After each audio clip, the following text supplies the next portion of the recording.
C'est offert par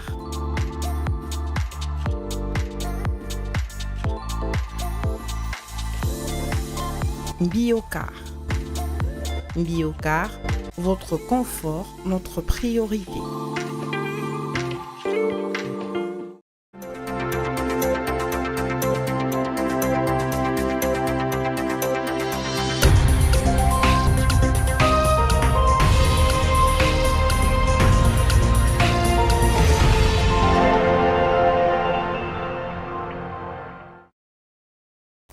Il est 13h30 à Kinshasa et 1 heure de plus à Goma. Mesdames et messieurs, bonjour et bienvenue à cette édition de 13h.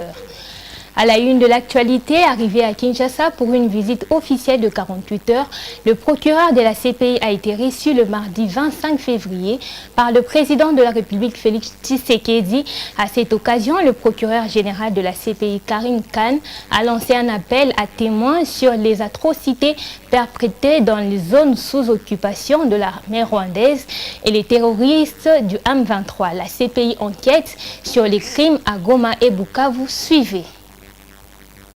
Le président Félix Tshisekedi a reçu le mardi 25 février 2025 à la Cité de l'Union africaine le procureur de la Cour pénale internationale CPI Karim Khan en visite à Kinshasa. La crise sécuritaire et humanitaire dans l'est du pays était particulièrement au centre de leur discussion. À cette occasion, le procureur de la CPI a lancé un appel à témoins sur les atrocités perpétrées dans les zones sous occupation de l'armée rwandaise et les terroristes du M23. Ceux qui ont de preuves sur le crime de génocide, crime de guerre ou crime contre l'humanité sont priés de les envoyer sur le site de la CPI, a-t-il déclaré. Karim Khan, la population congolaise a droit à la protection et à la justice. Il a rassuré que la CPI, qui a signé un protocole d'accord en 2023 avec la République démocratique du Congo, suit de près la situation qui prévaut dans l'Est. À ces sujets, une conférence internationale sur la paix, la sécurité et la justice devrait avoir lieu en avril prochain à Kinshasa.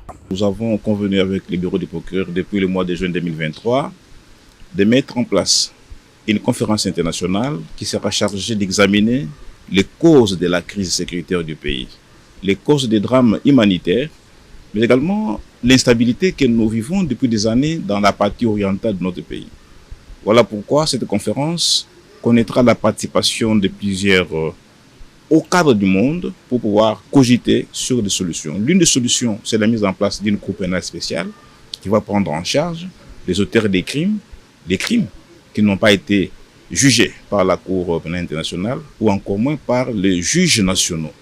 Il va être question à l'occasion de cette conférence d'examiner les voies et moyens de l'instauration de cette cour pénale spéciale pour le Congo et que nous attendons de tous nos vœux pour finalement arriver à une approche holistique et globale qui prendra en charge à la fois les crimes de la CPI et ceux qui seront commis ici, mais qui vont être jugés par un mécanisme mixte, c'est-à-dire le mécanisme constitué des experts de la CPI, donc le juge de la CPI et les juges nationaux qui seront sélectionnés sur base d'un critérium connu de moralité, des compétences, de manière à lutter durablement contre l'impunité des crimes les plus graves. La République démocratique du Congo a ratifié en avril 2002 les statuts de Rome qui définit les crimes internationaux sur lesquels la CPI a un pouvoir juridictionnel. En mars 2004, elle a renvoyé à la CPI la situation qui prévaut sur son territoire depuis le 1er juillet 2002. La RDC a soumis un second renvoi en mai 2023 concernant des crimes présumés commis dans la province du Nord Kivu depuis le 1er janvier 2022.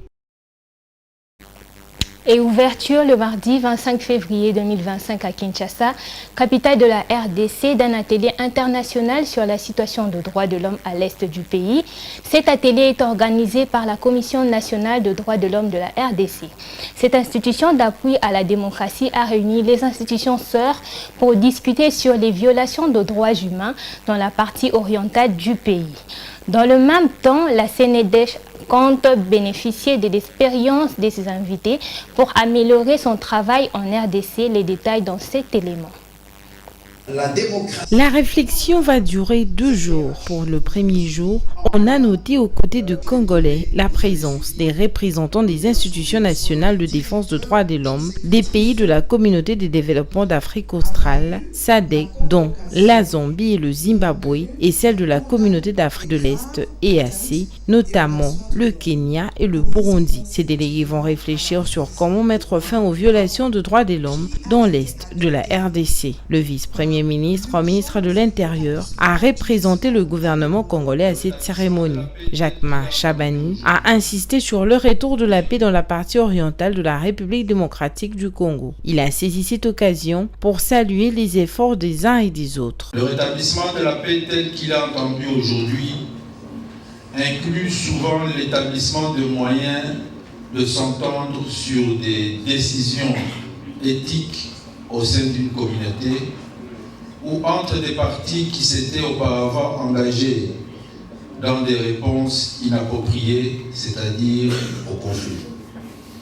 C'est à ce juste titre que la République démocratique du Congo salue les nouvelles sanctions du Conseil de sécurité contre 2 hautes personnalités, dont une de l'armée rwandaise et l'autre du mouvement terroriste M23. Elle salue également la résolution du Conseil de sécurité des Nations Unies, votée à l'unanimité par les 15 membres du Conseil.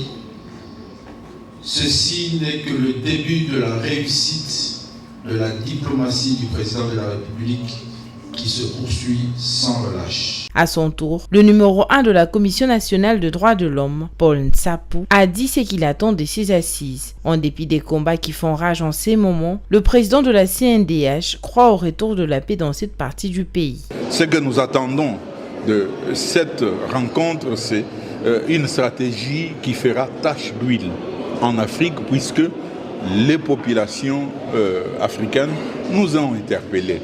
Vous avez vu, en si peu de temps, les acteurs de la SADC se sont déployés dans plus ou moins 10 jours seulement pour venir partager avec nous leur sympathie, compassion et comprendre davantage pour qu'ils aillent, ces institutions aussi, qu'elles aillent aussi rapporter à leur pays ce qui se passe réellement à l'est du pays. Plusieurs résolutions seront prises à la fin de ces travaux qui seront bénéfiques pour la République démocratique du Congo, particulièrement dans sa partie Est. À noter que le 9 octobre 2024, la RDC a été élue membre du Conseil des droits de l'homme de l'ONU. Pour les défenseurs de droits humains, cette position dans le concert des nations devrait servir à améliorer le respect des droits de l'homme dans le pays. Parlons sécurité à présent, la communauté internationale a pris conscience de la situation sécuritaire marquée par l'agression rwandaise dans l'est de la RDC, a déclaré ce mardi 25 février Maxime Prévost, vice-ministre belge et ministre des Affaires étrangères, coopération développement en marge de sa participation à la 58e session du Conseil des droits de l'homme à Genève, où il s'est entretenu avec la première ministre Judith Suminwa Toluka. Suivez. Le 25 février 2025, à Genève, Maxime Prévost a souligné l'importance d'une réaction collective face à la crise sécuritaire en République démocratique du Congo, exacerbée par l'agression rwandaise. À marque du Conseil des droits de l'homme, il a déclaré que la Belgique et la France travaillent ensemble pour mettre en place un paquet de sanctions visant les Rwandais. Le mesure pourrait inclure la suspension d'accords sur le minerai et des sanctions individuelles contre les responsables militaires rwandais. Prévost a également mentionné une récente décision de l'Union européenne de suspendre les consultations avec les Rwandais sur les questions de défense, tout en soulignant le besoin d'une réponse coordonnée face aux violations de la souveraineté congolaise. Malgré les efforts internationaux, la rébellion du 1-23 continue de progresser dans les provinces du Nord et Sud Kivu, aggravant une crise humanitaire déjà alarmante. Les sanctions prises par plusieurs pays, dont les États-Unis et les Royaume-Uni, témoignent d'une volonté croissante de mettre un terme au soutien rwandais à cette rébellion. Débandade dans la matinée de ce 26 février 2025 dans les écoles de la ville de Goma. En la province du Nord Kivu, les élèves ont été renvoyés à la maison après une rumeur d'un recrutement forcé des enfants dans une des écoles de la ville par les rebelles du M23 AFC suivi. Débandade dans la matinée de ce 26 février 2025 dans des écoles de la ville de Goma, en la province du Nord Kivu. Les élèves ont été renvoyés à la maison après une rumeur d'un recrutement forcé des enfants dans une école de la ville par les rebelles du M23 AFC. La nouvelle a enflé comme une traînée de poudre, provoquant la fermeture précipitée des écoles et l'évacuation immédiate des élèves. La tension est montée d'un cran, plongeant les parents et enseignants dans la stupeur, entre la peur et la confusion. Rappelons par ailleurs que les activités scolaires ont repris timidement le lundi 10 février 2025 à Goma, plus de 2 semaines après les débuts de combat opposant l'armée congolaise aux rebelles du M23, soutenus par le Rwanda. Autre chose à présent, inauguration du nouveau bâtiment de la Caisse nationale de sécurité sociale des agents publics le mardi 25 février 2025 à Mbuji-Mayi, dans la province du Kasaï oriental. En présence de quelques élus nationaux et locaux, la cérémonie a été présidée par Jean-Pierre Liaou, vice-premier ministre, ministre de la fonction publique, de la modernisation de l'administration et de l'innovation du service public, qui a fait le déplacement du chef-lieu du Kasaï oriental au centre de la RDC suivi. Les travaux de construction de cette représentation de la Caisse nationale de sécurité sociale des agents publics, CNSAP, ont commencé le 11 juin 2022. Cette caisse poursuit la mission de recouvrer les cotisations sociales des agents de l'État, servir les prestations de sécurité sociale et contribuer au développement socio-économique. Outre Kinshasa, le Kasaï oriental est l'une des premières provinces bénéficiaires de cette initiative après la Chopo. Les travaux devraient se poursuivre dans d'autres provinces comme Bandaka. Le directeur général de la CNSAP, Junior Mata Melanga, a souligné l'importance de ce projet censé s'étendre sur toute l'étendue du territoire national au profit des agents publics de l'État.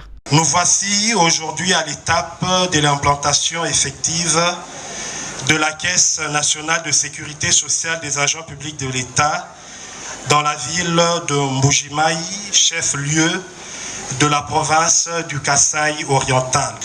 In fine, chers agents et cadres de la CNSAP, vous aurez compris, je l'espère, qu'il n'est pas question pour nous de dormir sur nos lauriers tant que l'expansion de la sécurité sociale n'aura pas encore atteint le dernier agent public en province. Le gouverneur de la province, Jean-Paul Mbouemboua Kapo, a pris la parole pour exprimer sa gratitude et souligner l'importance du projet pour le développement de la province. Il a aussi fait une demande spécifique au vice-premier ministre que le jeune talent du Kasaï oriental soit privilégié lors du recrutement du personnel de la CNSAP à Mbuji-Mayi.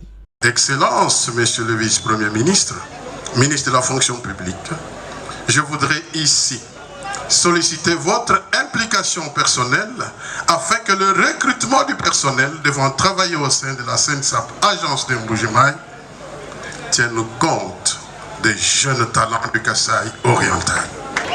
Notre province regorge de compétences dans tous les domaines et je suis convaincu que nos jeunes sauront apporter leur dynamisme et leur expertise pour contribuer à l'efficacité de cette institution. Jean-Pierre Liao Eboa a présenté au cours de cette cérémonie la genèse de cette institution qui tend à s'élargir dans toutes les provinces. En rapport avec les engagements, il s'est opposé farouchement dans les demandes de recommandations pour les nouveaux travailleurs. Le concours doit être organisé pour recruter toutes les couches sociales de la population, a-t-il recommandé. La mission claire du chef de l'État, nous formulée il y a près de 2 ans, lorsqu'il présidait la cérémonie d'inauguration du bâtiment abritant le siège central de la CNSAP à Kinshasa. Je cite, la CNSAP doit progressivement étendre sa présence dans tous les chefs-lieux des provinces afin de se rapprocher davantage des agents publics dont elle est garante de la sécurité pendant et surtout après leur carrière. Je me dois déjà de le dire, ne m'appelez surtout pas pour me recommander les agents qui travailleront dans cette agence. Il n'y aura pas de recommandations, monsieur le gouverneur. Ce sont les fils du Kasaï oriental qui vont travailler ici. Après ces différentes allocutions, le ruban symbolique a été coupé. Les clés ont officiellement été remises au patron de ce bureau. L'aboutissement d'un projet attendu sous les yeux admiratifs de la population kassaïenne, visiblement émue et fière de cette réalisation. Et pour finir, dans un contexte de crise et de nécessité par l'intention du président de la RDC de réduire le train de vie des institutions pour notamment soutenir l'effort de guerre qui sévit dans l'Est de la RDC, les réseaux panafricains de lutte contre la corruption unis, membres de la coalition Le Congo n'est pas à vendre, a rendu public le lundi 24 janvier un rapport accablant sur la surconsommation de ressources de l'État par des institutions politiques. Les détails avec Kadé Mananga.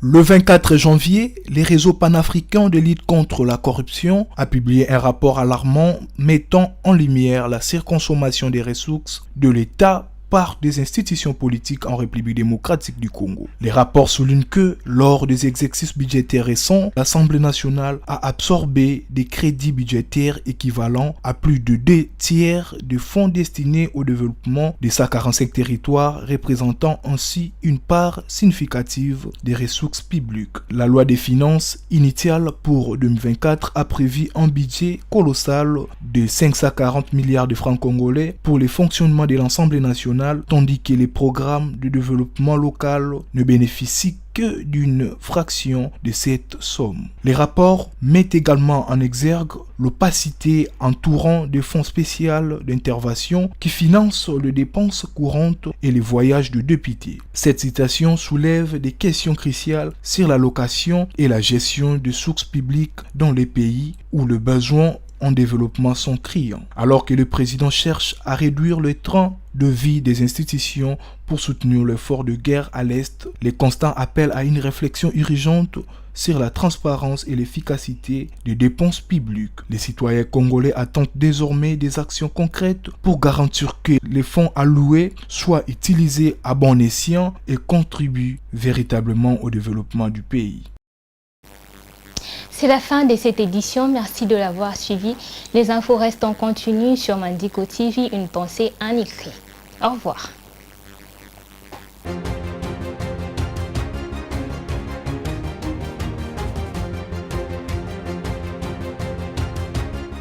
Ce journal vous a été offert par